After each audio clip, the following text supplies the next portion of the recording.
স্বাধীনতার ঘোষক জিয়া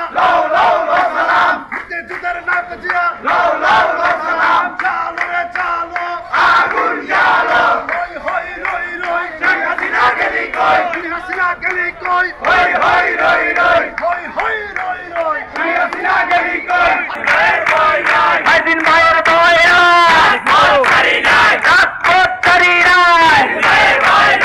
দিন ভাই এগিয়ে চলো। নরসিংদীতে এবং বাংলাদেশের আনাচে কানাচে কিছু দুষ্কৃতিকারী অঘটন ঘটানোর জন্য প্রস্তুত হচ্ছে। আমরা নরসিংদী জেলা ছাত্র দল নরসিংদীর সজাগ ভূমিকা পালন করব, সবাই উপস্থিত থাকবো এবং আমরা এই উপজেলা মোড়ে নরসিংদী জেলা ছাত্রলীগের নেতা আরো কিছু দুষ্কৃতিকারী কিছু মা বোনদের উপর হামলা চালায়, আমরা তাদের বিচার এই নরসিংদীর মাটিতেই করব।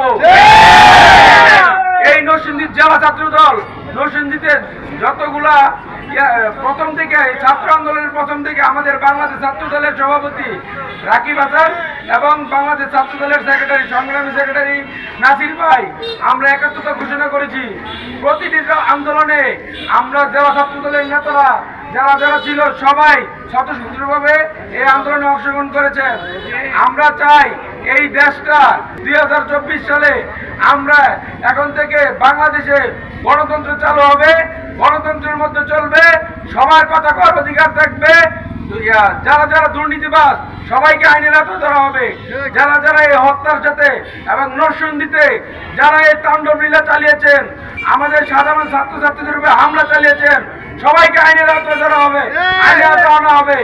আমরা তাদের দৃষ্টান্তমূলক শাস্তি চাই এবং আমরা আগামীকাল সবাই আবার অবস্থান কর্মসূচিতে অংশগ্রহণ করব। নেতৃবৃন্দ, একটি কথাই বলতে চাই, আগামী 15 তারিখ এটা কোনো সুখের তারিখ না, কোনো ব্যক্তির কোনো পরিবারের দায় সারা রাষ্ট্র নেবে না। 15 তারিখ আমাদের বিজয়ের মাস। আমরা 71-এ যেমন 16 ডিসেম্বর বিজয়ের মাস উদযাপন করেছি, এই 15 তারিখ সাধারণ ছাত্রছাত্রীদের আমাদের জীবন দিয়ে যেই নতুন বিজয় এনে দিয়েছে, আমরা এই 15 তারিখকে আবার নতুন বিজয় হিসেবে উদযাপন করব। প্রেসিডেন্ট জিয়াউর রহমান অমর হোক, দেশনেত্রী বেগম খালেদা জিয়া জিন্দাবাদ, তারেক রহমান বীরের বেঁচে আসবে ফিরে বাংলাদেশে।